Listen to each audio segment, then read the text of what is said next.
simple fly to get started. SteelHead. You fish from the surface all the way through the water column, and that's where we're going to start. We're going to start today on the surface.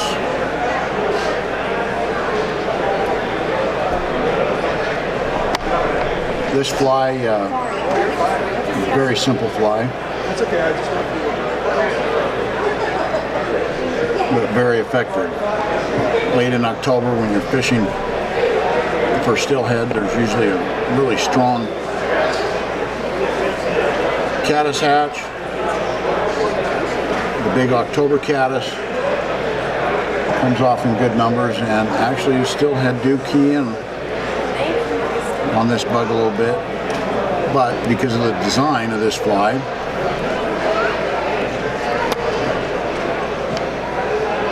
it also produces a good waking action.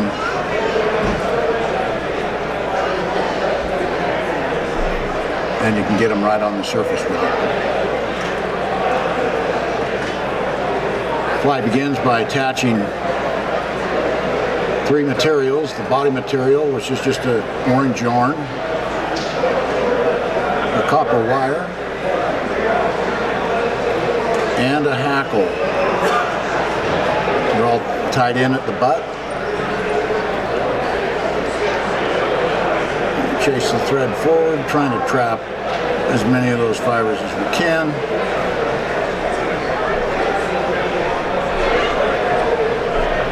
And with these 3 materials in here, the first one you bring forward is the orange yarn. You hear me? Do I need to be louder? Okay. How's that? Is that a little bit better? Perfect. Just a simple thin body of orange yarn. We want to keep this fly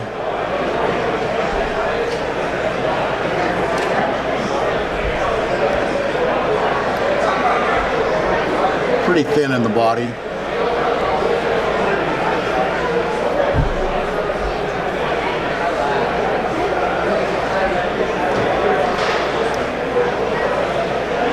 And if you watch how this fly comes together, most of the summer flies, the old traditional summer flies with hair wings, are tied almost identical. Same moves, just different materials. Got our body done, and we'll just rivet with the copper wire, trying to make each segment the same as I come forward. When you're cutting wire too, you want to cut deep in your scissors so you don't dull the tips. And then we're just going to follow that wire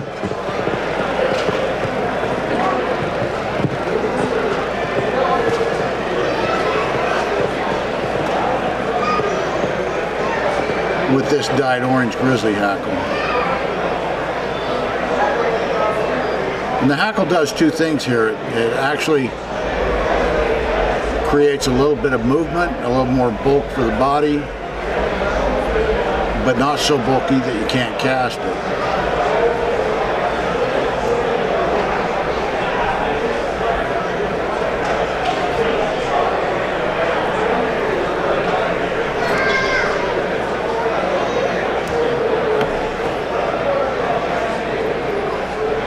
Then we take a guinea hackle,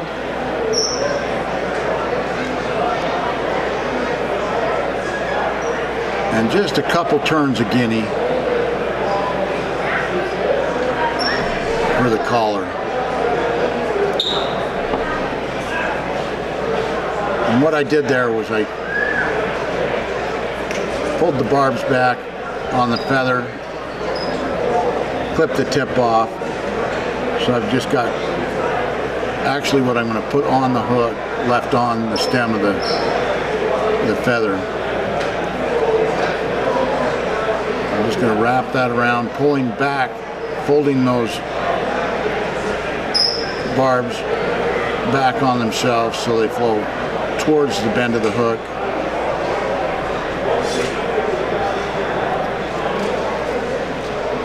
And we've got our collar.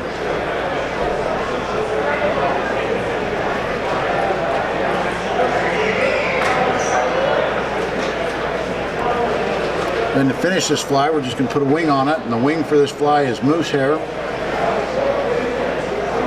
Hence the name of the fly, moose hair caddis. It's pretty much like an elk hair caddis, but tied with moose. And so I've clipped a clump off the hide. I'm going to hold it by the tips. And then I'm going to pull all the shorter hairs and the guard hairs out, get all that fuzz completely clean from the clump. Then I'm going to kind of gauge it, looking to see if I've got the right amount, maybe a little too much, so I'll thin it out a little bit more. And then I'm going to stack this hair so all the tips are uniform. I just put them tips first into the stacker. A couple good taps on the table.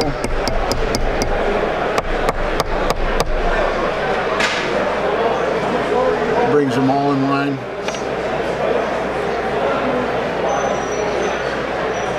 And then to gauge this to length, I'm going to put the hairs in my right hand, gauge it to length, and I don't want it to go too far back, too short. I want it just to be almost to the bend of the hook. Transfer the clump into my left hand, and then a soft loop followed by some firm securing wraps. And then before I clip this, I'll make sure that that wing stays on top, and I'll pull the tag end straight up and wrap in front of those tag ends, because I want to kind of stand those tag ends up. Put a whip finish on this.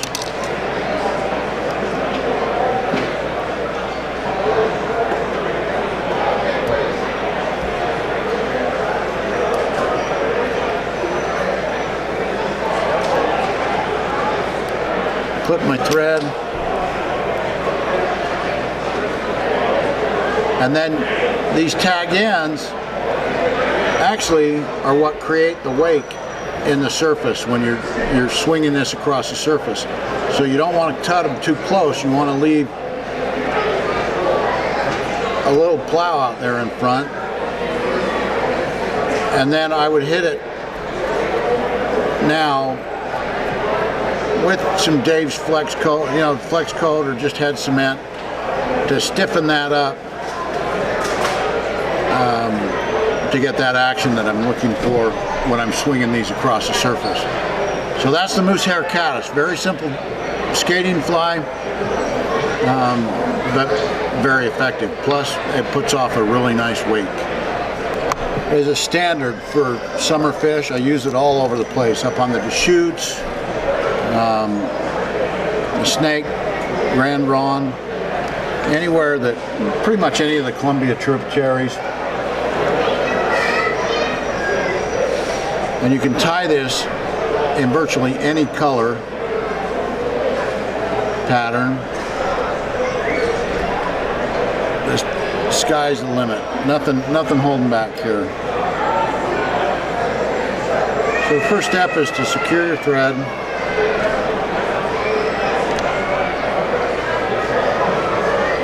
And then I'm going to put an underbody of tinsel.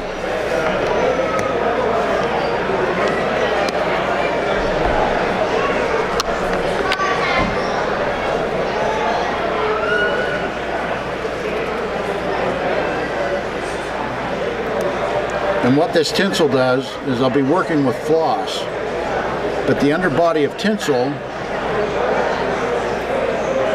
will put a layer in between the black hook and the floss, so the floss will remain true when it gets wet.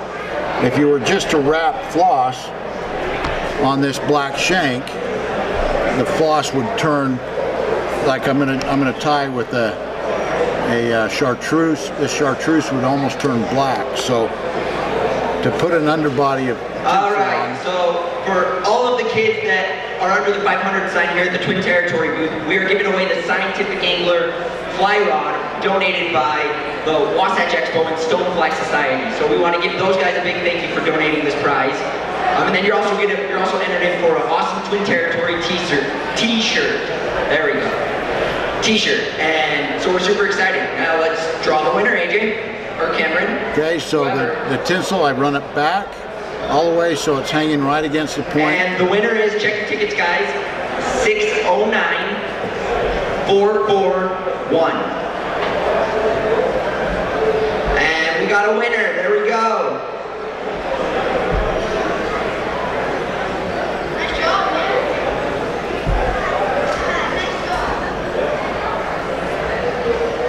And so now I've got an underbody.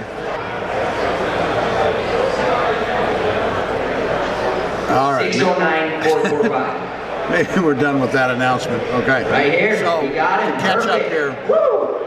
I've done the underbody. Come back in about an hour. And we'll be doing another drawing for what I'm saying is you can tie this with a silver hook and eliminate the need for the underbody, because the silver hook, you know, you're just wrapping the floss back over the top of the silver hook. And I do use silver hooks just for that reason, to eliminate that step of tying in the tinsel. But one thing that is nice about this tinsel is that there's a contrast between the black and the tinsel body, and I'm going to stop short as I wrap this floss back down to the bend. I'm also trapping the rib material at the same time. As I come in the fly tying theater, tying steelhead flies, we've got Marty Howard. If you like to fish for steelhead, you're going to want to watch. So I brought that floss all the way down to the bend, but I don't cover the complete, I don't cover the tinsel completely. I leave a small tip hanging out the end. So I've trapped that ribbing material. I've covered that tinsel with this floss, and now when that floss gets wet, it's going to stay true to its color. In fact, it's going to radiate. It kind of even glows a little bit more because of that tinsel that I use to get that underbody. So this has a two-colored body, two different materials. I used floss for the rear half. Now I'm going to use a dubbing for the front half. So I just bring the tying thread back down to the middle, get my dubbing ready,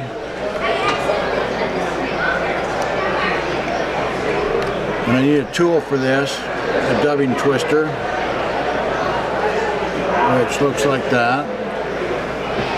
And what I'm going to do is I'm going to build a loop in the thread.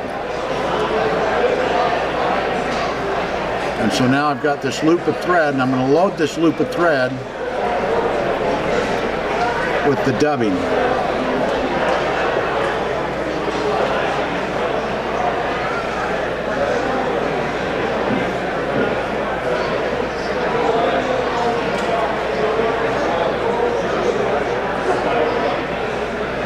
And it's always a little bit easier to get this done if you use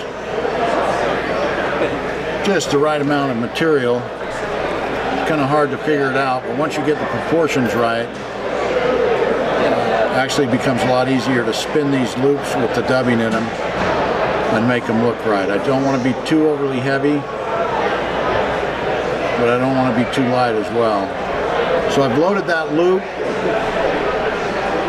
Now I'm just going to give it a spin.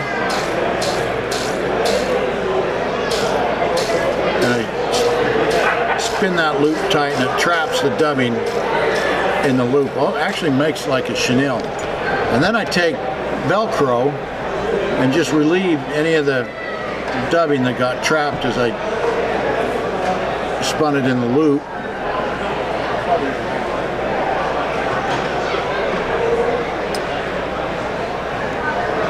then I just bring that dubbing forward. What I'm looking for here is a really spiky, full dubbed body.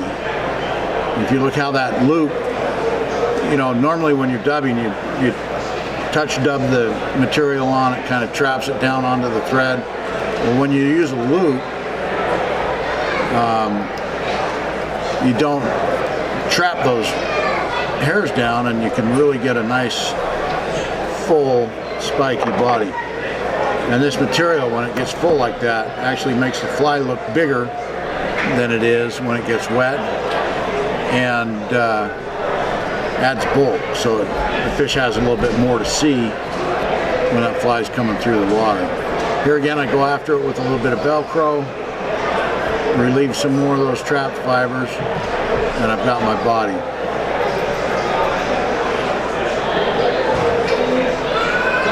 Then now I just bring the rib forward, but I don't want to trap any of these hairs that I've just dubbed onto that loop. I want 5 turns of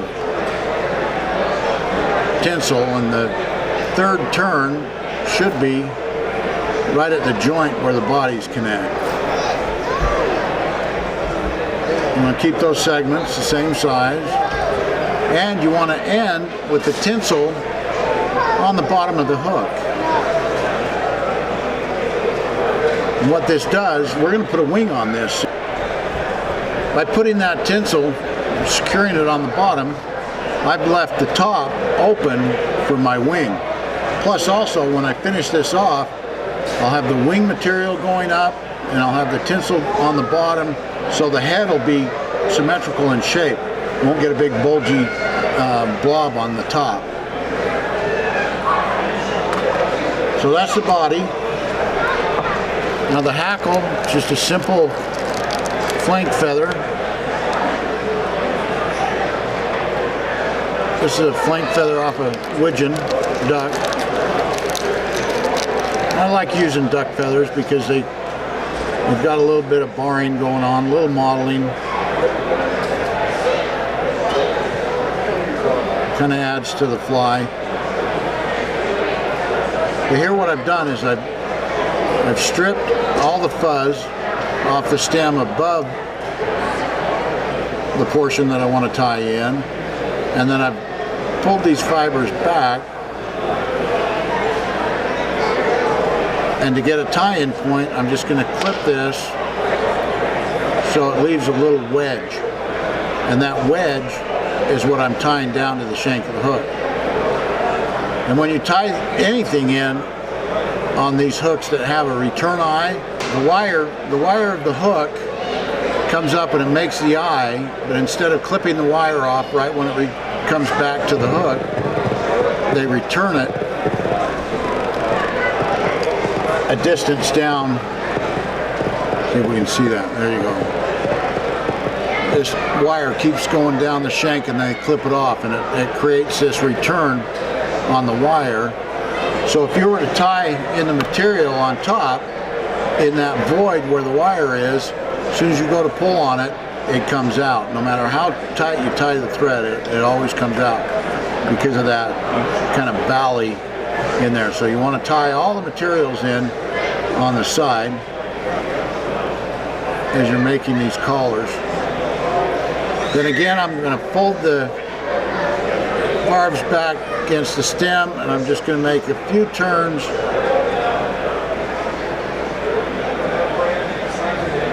with this flank feather,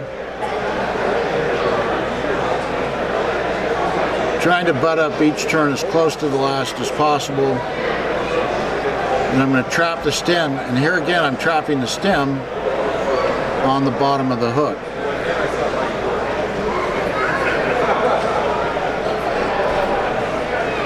If you're interested in fishing Yellowstone, Little go pinch. back to the Adventure Theater and listen to Michael Get those Wilson. fibers laid back, and you've got your collar in. Now the wing is just a simple hair wing, just like the moose, but we're using a different material here. You can use just about anything. Squirrel, tail, calf tail, bear. This is a white bear that lives up north. kind of expensive. That'd be the polar bear. Yeah, polar bear. Like $100 for a square inch. Getting expensive. Getting expensive. I was looking for you. I didn't know you were in your time. Well, you found me. So just like the moose, I'm going to stack the polar bear.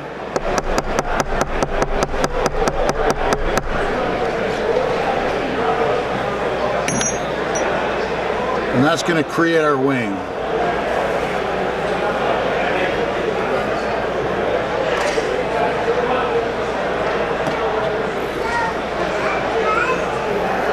So what I'm going to do again is I'm going to gauge with my right hand, get that wing to where I want it, trap it with my left, and then I'm going to cut right at the tie-in point. So I'm cutting all those tag ends off. If you were just to lay this down with those tag ends off, it's almost impossible to get your scissors in there and cut the tag ends off. Well, now I've cut the tag ends off so I don't have to worry about that. So a soft loop to get it down, and then some firm securing wraps. You build up a small head.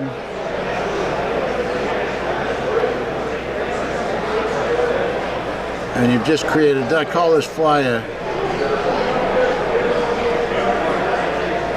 what do I call it? Half and half. Half floss, half seal.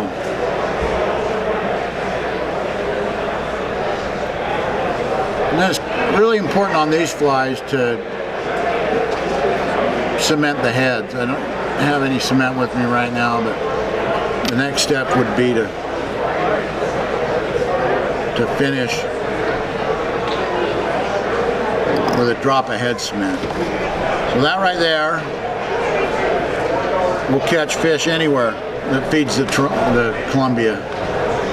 Really nice summer fly, easy to tie, but you can see that black really kind of improves the silhouette. White wing and the hackle complete the fly, and it fishes.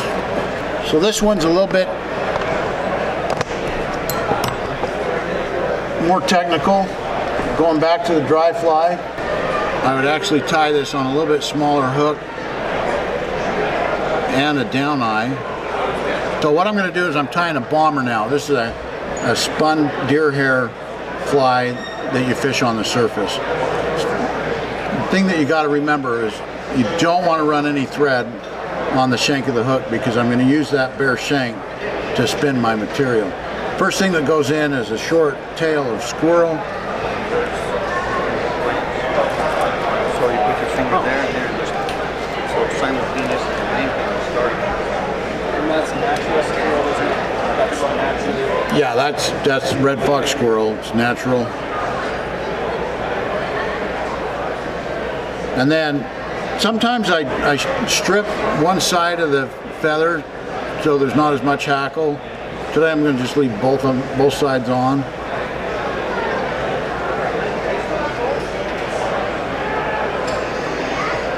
But you tie it in as well. Now you got to be really careful. We're going to be clipping hair. You got to remember that tail and this hackle is tied in.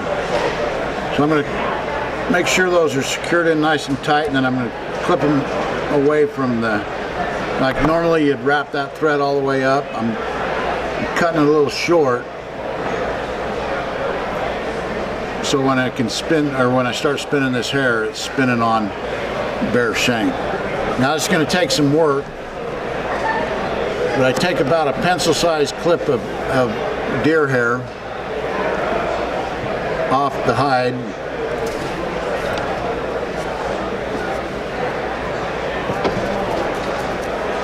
You want to clean it just like we cleaned the moose.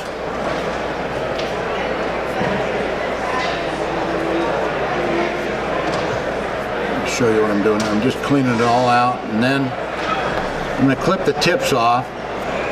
You don't have to, but I do. And I'm going to lay this right on top of the hook.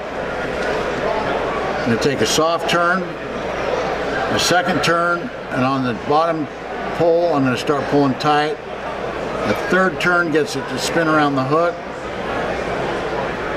and then I'm going to run my thread through, and I'm ready for the next clump. I'm going to have to hurry on this, but that's just the same step over and over again till I've covered that hook shank with hair. Soft turn, second turn on the down pull, I start to let go. Third turn, I run it through it, run my thread through. Now here, this is where you need to start compressing those turns of hair against each other. So where I've tied in the tail, I'm going to push down really hard on that so I don't push the tail off the bend of the hook. So I'm pushing down hard there, then I just take my finger and push that clump tight. I don't get to the point where I have to really compress this hard. I actually like it a little bit loose. So I can grease it up and it'll hold a little bit of grease. You don't need to float it like a dry fly because it's being pulled across the surface on the swing. Soft, 1, 2, 3, let it spin. Spin and compress it.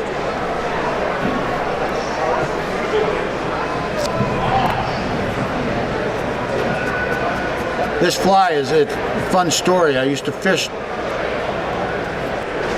Perfect.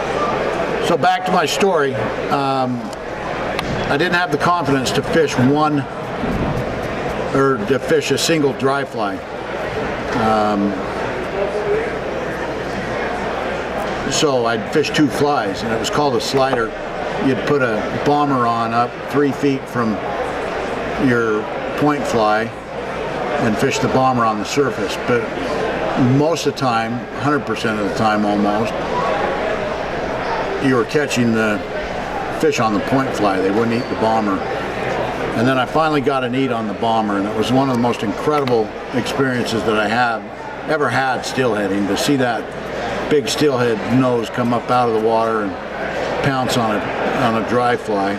Talked me into fishing dry flies a little bit more, so I eliminated the point fly and went ahead and just tied the bomber on like I should have been doing in the first place and started fishing dries.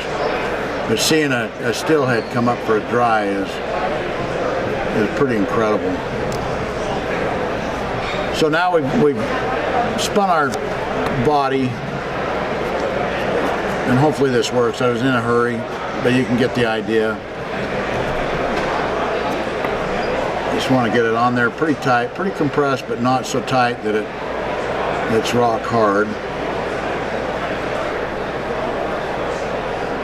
Now you leave quite a bit of room at the eye because we're going to put a front wing on there. And I didn't mean to do that, but I was going to cut it anyway. I'm using 6/0 thread. You may want to go to a heavier thread for spinning. I've just gotten used to what pressure it takes to work with the 6/0, so I don't switch out. 3/0 thread would probably be a little bit better. But I'm just tying a quick wick because I want the thread completely out of the way, because the way you have to trim this, you'd probably end up cutting the thread anyway. So I'm going to try the first thing that I do is I protect the tail again, and I take a clip off the top and a clip off the bottom and a clip off the sides, and I'm trying just to make a square box with that hair. And then let's see if I can do this and keep it. Yell at me if it gets too out of whack here, but I got to take it out to do the trimming and try to keep it in frame. But then I just start trimming this down. I start on the bottom because you want the bottom to be pretty flat.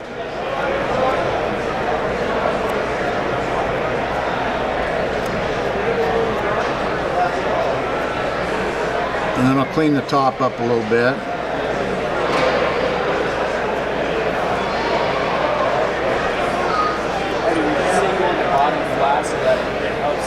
Yeah, so it slides right across the surface.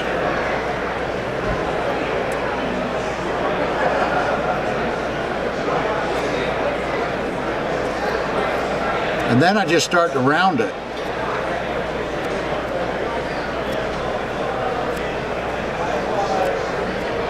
With the taper starting small at the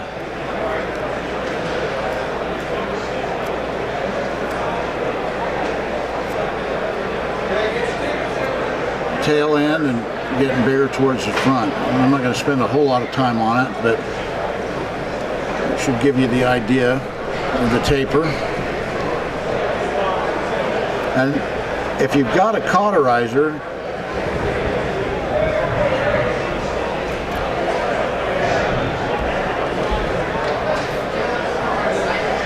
you can come in. There's guys that use razor blades, there's guys, all kinds of ways to get this body trimmed down.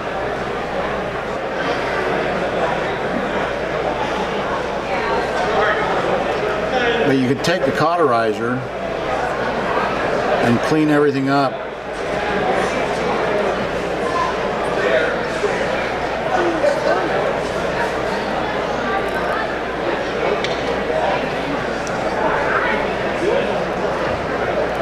And get your shape in there.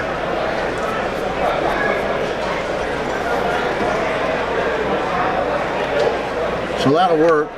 I'd actually spend about the same amount of time that I've spent on it so far getting it just perfect. Well, that should give you an idea of what the body looks like.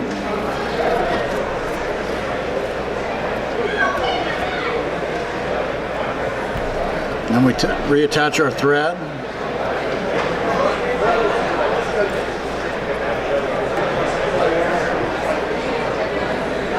Palmer this hackle up through, pulling it down into the spun hair.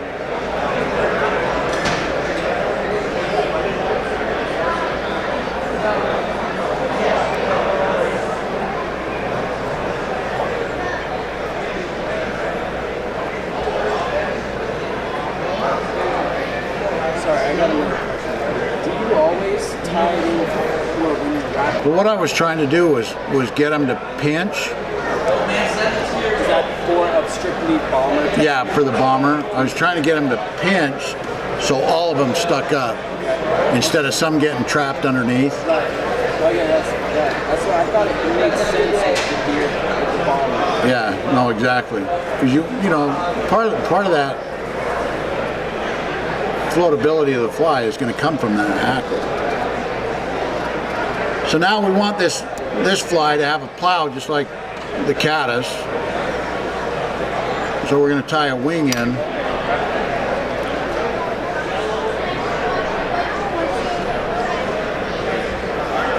Right on top. And I use bear again. I like bear. Both the white one and the black one.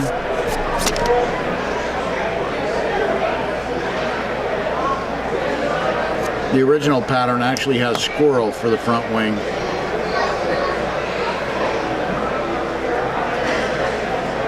But the bear is stiff, and it really creates a nice push of water. It doesn't flop over soft like a squirrel tail wing would.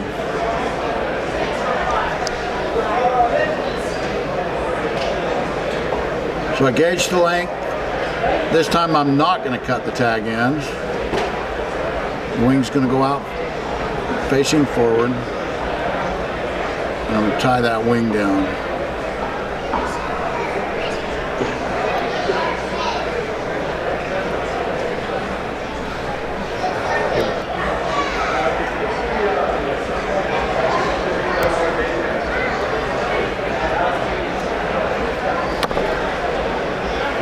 Okay, so now we've got that wing. Pull it up, get a good bind in front of it, get it standing up, And then just to clean that front end up, I'm going to put a collar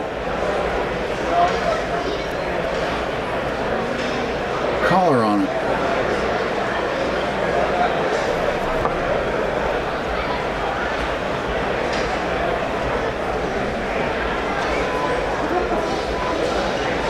And just like any collar that you're going to be using for a swinging fly, you want all the barbs to flow backwards. So I'm folding as I go and getting them to flow rearward. Now instead of tying that off on top, I'm going to lift the wing back, catch that. I'm probably covering it with my fingers, but I'm going to catch that stem and finish underneath here. And that way, as I build this head up underneath, it props that wing up even more. So I only broke the thread twice during this. Come on, that's